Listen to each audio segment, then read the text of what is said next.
स्वागत है आपका हॉर्नबिल टीवी भारत पे। मैं हूं आपकी एंकर के खजानिया सोलो। ये देखते हैं आज की बड़ी खबर। होली के अवसर पर मुस्लिम समुदाय ने एकता और भाईचारे का संदेश दिया, क्योंकि रंगों का त्योहार 14 मार्च को शुक्रवार की नमाज के साथ मेल खाता है। नमाज के समय को समायोजित करने के लिए एक महत्वपूर्ण अपील की गई और इस्लामिक सेंटर ऑफ इंडिया ने विभिन्न मस्जिद समितियों के साथ मिलकर समय में बदलाव का अनुरोध किया। इस संदर्भ में मौलाना खालिद राशिद ने मुसलमानों से स्थानीय स्तर पर शुक्रवार की नमाज अदा करने की अपील की है। उल्लेखनीय है कि ऐशबाग ईदगाह में नमाज 12 बजे होती थी, अब 2 बजे होगी। आइए इस विचारशील पहल पर एक नजर डालते हैं। ये रमज़ान का मुबारक और मुतबर्रक महीना चल रहा है। हर मुसलमान इस बात की कोशिश करता है कि ये पूरा महीना इबादत में गुजारे और हर रोज़ेदार इस बात को यकीनी बनाता है कि उसकी ज़ात से किसी को ज़र्रा बराबर भी तकलीफ़ और परेशानी न हो। इस साल रमज़ान के मुबारक महीने में 14 मार्च जो कि जुमे का दिन है, उसी दिन हमारे हिंदू भाइयों का त्यौहार होली भी है। जुमे की नमाज और होली को मद्देनज़र रखते हुए इस्लामिक सेंटर ऑफ इंडिया फिरंगी महल लखनऊ ने एक एडवाइजरी जारी करके तमाम मसाजिद की कमेटियों से ये अपील की है कि जिन मसाजिद में नमाज जुमा 12:30 से 1 के दरमियान है, वहाँ पर 1 घंटे का टाइम एक्सटेंड कर लिया जाए, जिससे कि नमाजियों को नमाज के लिए आने में किसी दिक्कत और परेशानी का सामना न करना पड़े और हमारे हिंदू भाइयों के त्यौहार में भी कोई खलल वाक़ ना हो। और उसी के साथ साथ ये भी हिदायत दी जाती है कि क्योंकि वो छुट्टी का दिन है और तमाम लोग अपने घरों पर ही होंगे, लिहाजा मुसलमान इस बात की कोशिश करें कि नमाज जुमा उस दिन अपने महल्ले की मस्जिदों ही में अदा करें, कहीं दूर दराज ना जाएं, जिससे कि किसी को भी कोई दिक्कत और परेशानी ना हो। और हमारे यहाँ जामा मस्जिद ईदगाह लखनऊ में, जहाँ की 12:45 पे जुमे की नमाज होती है, वहाँ पे नमाज का टाइम एक्सटेंड करके 2 बजे कर दिया गया है। हमें पूरी उम्मीद है कि आप तमाम हजरात इन बातों की तरफ तवज्जो देंगे और उस पर अमल करेंगे। डीजीपी प्रशांत कुमार ने एक प्रेस कॉन्फ्रेंस में कहा कि एसटीएफ और एटीएस यूपी में अपराधियों के खिलाफ जीरो टॉलरेंस नीति के तहत लगातार काम कर रहे हैं। महाकुंभ 2025 के दौरान किसी भी व्यवधान को रोकने के लिए विशेष सतर्कता बरती गई। एटीएस और पंजाब पुलिस ने एक संयुक्त ऑपरेशन में बब्बर खालसा समूह के आतंकवादी गज्जर मासी को गिरफ्तार किया और उसके पास से हैंड ग्रेनेड, डेटोनेटर और अन्य आपत्तिजनक सामग्री बरामद की गई। माननीय मुख्यमंत्री जी के नेतृत्व में उत्तर प्रदेश में जो अपराध और अपराधियों के प्रति जीरो टॉलरेंस तथा उत्तर प्रदेश को आतंकी एवं राष्ट्र विरोधी तत्वों से अवमुक्त करने की नीति के अनुपालन में उत्तर प्रदेश पुलिस तथा इसके विशेष बल जैसे एसटीएफ तथा एटीएस लगातार कार्य कर रही है। आप सभी अवगत हैं कि महाकुंभ के आयोजन के पहले ऐसे विघटनकारी तत्वों के द्वारा जो कि देश और विदेश में मौजूद थे, उनके द्वारा गड़बड़ी फैलाने की तथा कुछ ऐसी घटनाएं कारित करने की सूचना दी गई थी और यह सूचना विभिन्न एजेंसियों के माध्यम से हम लोग को प्राप्त हुई थी। उसी के क्रम में एक महत्वपूर्ण सफलता उत्तर प्रदेश के एटीएस को बीती रात मिली है और ये कार्रवाई उत्तर प्रदेश पुलिस की एसटीएफ तथा पंजाब पुलिस के द्वारा जॉइंट ऑपरेशन में की गई है। इस ऑपरेशन के तहत दिनांक 6/3/25 को बब्बर खालसा इंटरनेशनल एवं आईएसआई के मॉड्यूल का सक्रिय आतंकवादी लजर मसीह पुत्र कुलविंदर को कौशाम्बी से गिरफ्तार किया गया है। अभियुक्त का पूरा नाम लजर मसीह पुत्र कुलविंदर, निवासी ग्राम कुरलिया, थाना रामदास, अमृतसर, पंजाब है। जो बरामदगी हुई है उसमें 3 सक्रिय हैंड ग्रेनेड, 2 अदद सक्रिय डेटोनेटर, 1 विदेशी पिस्टल जो कि यूएसएसआर की बनी हुई है, 13 7.62 विदेशी जिंदा कारतूस, 2 gelatin rod, 1 Samsung M14 mobile बिना सिम कार्ड के तथा 1 फर्जी पते पर बनाए हुए आधार कार्ड। आप सभी अवगत है कि 23 दिसंबर 2024 को विभिन्न एजेंसियों से प्राप्त सूचना तथा पंजाब पुलिस के द्वारा प्राप्त सूचना के आधार पर पीलीभीत पुलिस तथा पंजाब पुलिस के द्वारा संयुक्त ऑपरेशन में 3 आतंकवादी मारे गए थे और उस मुठभेड़ में भारी संख्या में असलाहों की बरामदगी भी हुई थी। तब उनके द्वारा पंजाब में कई आतंकवादी घटनाएं कारित की गई थी, जिसमें विभिन्न पुलिस चौकियों पे हैंड ग्रेनेड फेंके गए थे। उसमें वो लोग वांछित चल रहे थे। इसके प्रक्रिया स्वरूप खालिस्तानी आतंकी गुरपतवंत सिंह पन्नू, जिसको पन्नू के नाम से जानते हैं और जो अमेरिका में न्यूयॉर्क में रहता है, तथा अन्य जो इनपुट हमारे पास आ रहे थे उसके द्वारा उसने महाकुंभ प्रयागराज के दौरान आतंकी हमले की धमकी दी थी।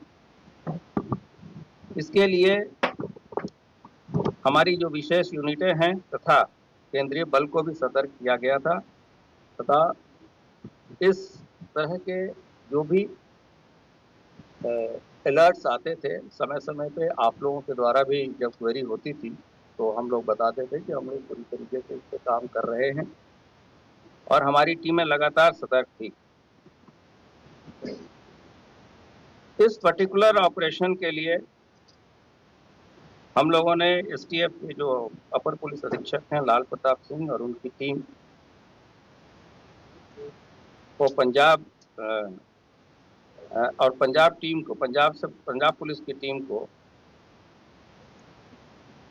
आतंकवादी लजर पुत्र कुलविंदर की मौजूदगी की सूचना प्राप्त हुई और ये भी चीज़ें प्राप्त हुई कि इसने फर्जी अभिलेखों के आधार पे गाजियाबाद में से एक आधार कार्ड बनवाया है और इस आधार कार्ड के माध्यम से वो फर्जी पासपोर्ट के लिए भी उसने अप्लाई किया और इसके पास कुछ ऐसे गोला बारूद हैं जिसके द्वारा यह महाकुंभ के दौरान कोई विध्वंसकारी घटना कर सकता। पंजाब पुलिस के अनुसार जो सूचना मिली थी उसके अनुसार ये खूंखार आतंकवादी आईएसआई के साथ लगातार संपर्क में था और पंजाब में बैठे हुए उसके हैंडलर तथा अन्य अपने साथियों के माध्यम से वो ड्रोन के माध्यम से गोला बारूद और असलाह पाकिस्तान बॉर्डर से इंडिया में लाता था और जिसका फर्दर डिस्ट्रीब्यूशन वो अपने साथियों के साथ और अन्य लोगों को पंजाब प्रांत में करता था। इस सूचना के बाद से उसकी फोटोग्राफ प्राप्त की गई और हमारी टीम पंजाब पुलिस के साथ लगी और इस दौरान हम लोग इस तरह से पूरी तरह सतर्क थे कि अगर कोई एक्टिव ऑपरेशन हो। खबर के अनुसार हजरतगंज के मल्टी लेवल पार्किंग लॉट में आग लगने से 2 दोषपूर्ण वाहनों को नुकसान हुआ। और घटनास्थल पर 2 फायर इंजन भेजे गए। अग्निशमन विभाग आग को नियंत्रित करने के लिए काम कर रहे हैं।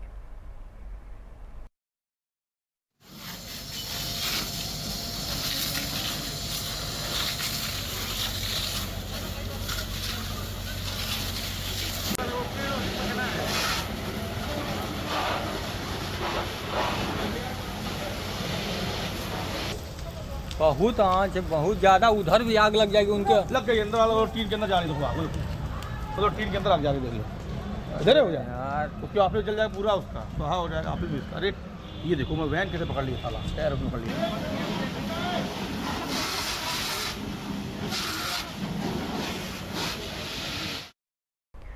उत्तर प्रदेश विधानसभा का बजट सत्र समाप्त हो चुका है, जिसमें दलित कल्याण के लिए प्रावधान है। हॉर्नबिल टीवी ने भाजपा एमएलसी डॉक्टर लालजी प्रसाद निर्मल के साथ विशेष बातचीत की, जिन्होंने बजट महाकुंभ और महाराष्ट्र में एसपी विधायक आबू आजमी के औरंगजेब पर बयान पर अपना विचार साझा किए। आइए सुनते हैं उन्होंने क्या कहा। उत्तर प्रदेश का विधानसभा बजट सत्र समाप्त हो चुका है और इस बजट में जो बजट पास हुआ था, यूपी के इंफ्रास्ट्रक्चर को मजबूती देने के साथ ही तमाम विभागों के लिए भी मुख्यमंत्री जी ने बजट में जो है पिटारा खोल दिया था, धन का पिटारा खोल दिया था। और सबसे बड़ी बात जो है, समाज का जो अंतिम पायदान का व्यक्ति कहा जाता है दलित, उसके लिए भी मुख्यमंत्री ने काफ़ी बजट में प्रावधान किया है, जिसके तहत हर जिले में अंबेडकर छात्रावास बनाए जाएंगे और जो दलित महापुरुष हैं उनको लेकर भी मुख्यमंत्री जी ने बजट में प्रावधान किया है। हमारे साथ दलित चिंतक और भारतीय जनता पार्टी के एमएलसी डॉक्टर लालजी प्रसाद निर्मल जी हैं, उनसे बात करेंगे। सर, आपने भी विधान परिषद में दलितों को लेकर एक मुद्दा उठाया था, वो क्या मुद्दा था, उस पर क्या आगे कार्रवाई होनी है? देखिए,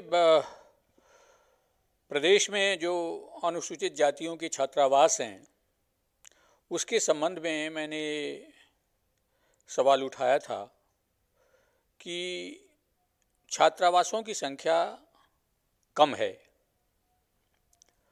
और दूसरा प्रश्न ये था कि उनको छात्रावासों में छात्रों को भोजन नहीं मिल पाता है। उन्हें मुफ्त भोजन मिलना चाहिए, क्योंकि वो गरीब विद्यार्थी हैं और ऐसे घरों से आते हैं जिनके परिवार को मुफ्त में राशन की व्यवस्था है। तो जब उनके परिवार को मुफ्त राशन मिल रहा है, तो उस छात्र को जो कि अध्ययन कर रहा है उसको भी मुफ्त भोजन की व्यवस्था होनी चाहिए। इस पे माननीय समाज कल्याण मंत्री जी ने आश्वस्त किया कि सरकार इस पे बहुत गंभीरता से विचार कर रही है और शीघ्र ही प्रदेश में अध्ययनरत छात्रावासों में रहने वाले दलित छात्रों को भोजन की व्यवस्था मुहैया कराई जाएगी। जिस तरह से मुख्यमंत्री 2017 के बाद से भारतीय जनता पार्टी की सरकार बनी है और जिस तरह दलितों के लिए जो समाज का अंतिम पायदान का व्यक्ति कहा जाता था, उसको भी समाज के विकास के मुख्य धारा से जोड़ने के लिए जो प्रयास किए जा रहे हैं, क्या लगता है 2017 से पहले अगर ये प्रयास किए जाते तो दलितों की स्थिति आज क्या होती? 2017 के बाद से ही क्यों हुआ? देखिए, दलितों के लिए लोगों के मन में ईमानदारी नहीं थी। जो भी सरकारें थी प्रतिपक्ष की, उन्होंने केवल दलितों को वोट बैंक समझा और दलितों के सम्मान के लिए, डॉक्टर अंबेडकर के सम्मान के लिए, दलितों के सामाजिक आर्थिक सशक्तिकरण के लिए कभी कोई प्रयास नहीं किया। मुख्यमंत्री योगी आदित्यनाथ जी सत्ता में आते ही 2017 में ही उन्होंने बाबा साहब डॉक्टर अंबेडकर को सम्मानित करने के लिए प्रदेश के सभी सरकारी कार्यालयों में बाबा साहब डॉक्टर अंबेडकर की फ़ोटो लगाना अनिवार्य कर दिया। इसके अलावा उन्होंने अंबेडकर जयंती के अवसर पर उन्होंने घोषणा की कि अब दलितों के ऊपर उत्तर प्रदेश में किसी भी प्रकार का कोई उत्पीड़न बर्दाश्त नहीं किया जाएगा और यदि कोई उत्पीड़न करता है तो उसके खिलाफ इतनी कठोर कार्रवाई की जाएगी कि उसकी पीढ़ियां भी याद करेंगी। इसके अतिरिक्त उन्होंने यह भी कहा कि दलित यदि किसी सरकारी ज़मीन में भी रह रहा है तो उसे बेदखल नहीं किया जाएगा। अगर वह ज़मीन तालाब की है या किसी अन्य आवश्यक उपयोग की है, हरित भूमि है, तो उसे पहले रहने की व्यवस्था की जाएगी, उसे अन्यत्र आवास दिया जाएगा, ज़मीन दी जाएगी, तब उसको विस्थापित किया जाएगा। मुख्यमंत्री योगी आदित्यनाथ ने बाबा साहब डॉक्टर अंबेडकर को सम्मानित करने के लिए डॉक्टर अंबेडकर स्मारक और सांस्कृतिक केंद्र बनाने का निर्णय लिया है, जिसका कल उल्लेख भी उन्होंने किया। इंटरनेशनल केंद्र बनाने के लिए कहा और वह बन करके तैयार हो रहा है, जिसमें बाबा साहब डॉक्टर अंबेडकर की 25 फीट ऊंची कांस्य प्रतिमा है, उसमें भव्य लाइब्रेरी है, विपस्सना केंद्र है, सभागार है, ऑडिटोरियम बन रहा है। तो इस प्रकार से डॉक्टर अंबेडकर को वास्तविक रूप से सम्मानित करने के लिए और उनके विचारों को राष्ट्रीय अंतर्राष्ट्रीय स्तर पर ले जाने के लिए मुख्यमंत्री योगी आदित्यनाथ जी प्रयासरत हैं। डॉक्टर साहब, एक था जैसे अंबेडकर साहब थे, छुआछूत पर पहला प्रहार उन्होंने किया था और दूसरा प्रहार आप कह रहे थे मुख्यमंत्री योगी आदित्यनाथ ने किया। इसके किस माध्यम से किया? जैसे कि दुनिया का सबसे बड़ा महापर्व था सनातन का, प्रयागराज में 45 दिनों के महापर्व में हर व्यक्ति, चाहे वो छोटा हो या बड़ा हो, एक ही घाट पे नहाया। तो इसको आप किस दृष्टि से देखते हैं, कितना बदलाव आया है? जी देखिए, ये बहुत महत्वपूर्ण इशू है, क्योंकि भारत और चीन की आबादी के बाद सबसे बड़ी संख्या महाकुंभ में जुटी। 67 करोड़ लोग, देश की आधी आबादी महाकुंभ में जुटी और वहाँ पर जिस घाट पे शंकराचार्य ने स्नान किया, वहीं पर एक दलित ने भी स्नान किया।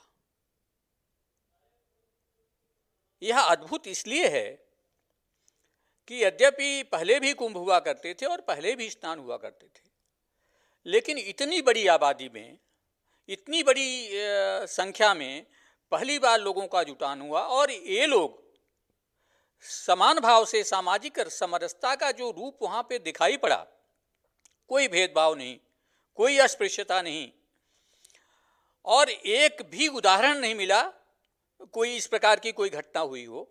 तो मुझे लगता है कि बाबा साहब डॉक्टर अंबेडकर ने जो अस्पृश्यता का अंत किया भारतीय संविधान के माध्यम से आर्टिकल 17 के द्वारा, उसके बाद दूसरा मजबूत प्रहार योगी आदित्यनाथ जी ने इसको किया है और एक समरसता का माहौल बनाया है। अच्छा, दूसरा मेरा एक सवाल ये है कि आखिरी सवाल है, जिस तरह से महाकुंभ को लेकर समाजवादी पार्टी के मुखिया निशाना लगाते रहे हैं और उसके बाद उनके ही एक सदस्य हैं महाराष्ट्र में, उन्होंने अबू आजमी, उन्होंने औरंगजेब को ही अपना आदर्श माना। इसको लेकर मुख्यमंत्री योगी आदित्यनाथ ने कल विधान परिषद में भी करारा जवाब दिया था और सपा से कहा था, सपा मुखिया अखिलेश यादव से अपील की थी कि अगर दम है तो उसको निकाल के दिखाए पार्टी से। तो इस तरह की जो बयानबाजी होती है, चाहे वो सपा मुखिया है महाकुंभ को लेकर निशाना बनाता रहें या फिर अबू आजमी हैं औरंगजेब को अपना आदर्श ही मान रहे हैं, तो क्या कहना चाहते हैं सपा के नीत रीत में? देखिए, अबू आजमी समाजवादी पार्टी के वरिष्ठ नेता हैं और अखिलेश यादव जी के बड़े नज़दीक हैं। उनका औरंगजेब के समर्थन में बयान देना यह साबित करता है कि यह समाजवादी पार्टी की सोच है और औरंगजेब की प्रशस्ति करना एक ऐसे व्यक्ति की प्रशस्ति करना है जिसने हिंदुओं पर जजिया कर लगा दिया था, जिसने दुर्दांत तरीके से अत्याचार किया, मंदिरों को तोड़वाया, जिसने अपने पिता को जेल में बंद कर दिया, पानी के लिए तरसा दिया, जिसने अपने भाइयों की हत्या करवा दी। ऐसे दुर्दांत व्यक्ति को, ऐसे क्रूर तानाशाह को प्रशस्ति करना, उसे सम्मान देना, यह समाजवादी पार्टी की ही सोच हो सकती है। और अगर ऐसी सोच नहीं है समाजवादी पार्टी की, तो अखिलेश यादव जी को चाहिए कि अबू आजमी को पार्टी से निष्कासित कर दें। ठीक है, आप दलित चिंतक और भाजपा एमएलसी डॉक्टर लालजी प्रसाद निर्मल हैं, जिन्होंने हर मुद्दे पर बात की, चाहे महाकुंभ की बात करें या दलितों को लेकर बात करें या अबू आजमी को लेकर बात करें। तो अबू आजमी लेकर इनका साफ कहना है कि अगर समाजवादी पार्टी वाकई में कुछ अगर है तो अभी अबू आजमी ने जैसा बयान दिया, उनको उस सोच के नहीं तो उनको पार्टी से निकाल देना चाहिए। वीडियो जर्नलिस्ट विजय के साथ अनूप चौधरी, हॉर्नबिल टीवी, लखनऊ। मंत्री राकेश साचन ने होली त्योहार के अवसर पर 5 दिवसीय खादी और ग्राम उद्योग प्रदर्शनी का उद्घाटन किया। मंत्री राकेश साचन ने कहा कि सरकार खादी और ग्राम उद्योगों को बढ़ावा देने के लिए लगातार प्रयास कर रही है। उन्होंने बताया कि खादी और ग्राम उद्योग प्रदर्शनी राज्य के 18 विभागों में आयोजित की गई है, जिसमें से 2332 स्टॉल लगाए गए और 4430.5 67 लाख रुपए की बिक्री हुई। प्रयागराज महाकुंभ में आयोजित खादी स्टॉल पर 13.84 करोड़ रुपए की बिक्री दर्ज की गई और उद्यमियों को प्रोत्साहित करते हुए उन्होंने कहा कि राज्य में खादी से जुड़े लोगों को नए रोजगार के अवसर मिल रहे हैं। यही नहीं बल्कि सरकार की इस क्षेत्र में और संभावनाओं की खोज कर रही है। कहना है कि जो भी बजट अलॉट हो रहा है, पिछले ही बजट नहीं खत्म हो पा रहा, नया बजट का कहाँ से समायोजन करेंगे? हम जहाँ बैठे हैं खादी भवन में, हमें जो भी बजट मिला था 100% बजट हमने खर्च कर लिया। हमारी समझ में सारे अधिकारी यहाँ बैठे हैं, एक भी बजट कहीं जो बचा होगा 31 मार्च अभी है हमारे पास 20-25 दिन में वो भी बजट समाप्त हो जाएगा। विपक्ष का ये कहना कि पुराना बजट हम खर्च नहीं कर पाए, ये निराधार गलत है। कुछ जगह कुछ विभागों में वो बजट की कुछ खर्च कम हो पाया है, तो ये तो प्रक्रिया है। अब हम नया बजट पास करेंगे तो नया बजट लाएंगे ही, और जो बजट बचेगा वो आगे एडजस्ट होता है। तो लेकिन सरकार का इस बार का सबसे बड़ा बजट है, 8,08,736 करोड़ का बजट अब तक उत्तर प्रदेश में किसी सरकार ने पेश नहीं किया है, और योगी जी की सरकार ने ये बजट पेश किया है। और विपक्ष ने जितने दिन सदन चला और जो भी मुद्दे उठाए, उन सभी मुद्दों को, उनकी सभी जो भी वो जानना चाहते थे सरकार से, सभी उनके मुद्दों का जवाब भी दिया गया है। रचनात्मक तरीके से पूरा हाउस चला है, कहीं किसी को शिकायत नहीं। पहली बार है कि बिना बाधित होते हुए ये हाउस आज खत्म हुआ। सर, जो मंच से अभी एक बात कही थी कि एमएसएमई को जो लोन में जो समस्या, ये बैंक में आमतौर पर समस्या देखने को मिलती है कि जब एमएसएमई जाते हैं लोन लेने के लिए तो जो योजना के तहत मिलना चाहिए गंभीरता इसको लिया जा रहा है, इसके लिए क्या प्लान है? देखिए, हमारी सरकार एमएसएमई के प्रति चिंतित है। लगातार अभी जो देश का बजट सदन में पेश हुआ है उसमें भी एमएसएमई पर निर्मला सीतारमण जी ने भी बहुत प्रोत्साहन दिया है, बहुत बड़ा बजट भी दिया है। और जो आपने विषय उठाया अभी 22-23 में 1,76,000 करोड़ का लोन एमएसएमई को दिलाया गया था, जिनके कैंप लगा करके आप वहाँ गए भी, लोग भवन में भी कैंप लगा, प्रदेश को ऑनलाइन से जोड़ करके दिलाया गया। इस बार अभी फाइनेंशियल ईयर में 2,06,000 करोड़ का लोन हम लोग एमएसएमई जो लोग लेना चाहते थे अपनी एमएसएमई इंडस्ट्री को ग्रोथ के लिए, उनको हम लोग दिला चुके हैं, जो 23% पिछले की तुलना से अधिक है। तो ऐसा नहीं है, लोन में हम आपकी बात से सहमत हैं कि कहीं कहीं बैंक दिक्कत करता है, तो लगातार बैंकों से बैठ करके हम लोग चर्चा भी करते हैं।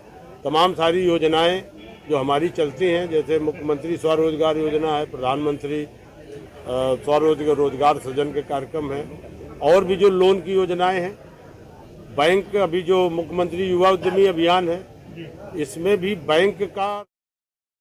अभी के लिए इतना ही। दूसरे खबरों के लिए देखते रहिए हॉर्नबिल टीवी।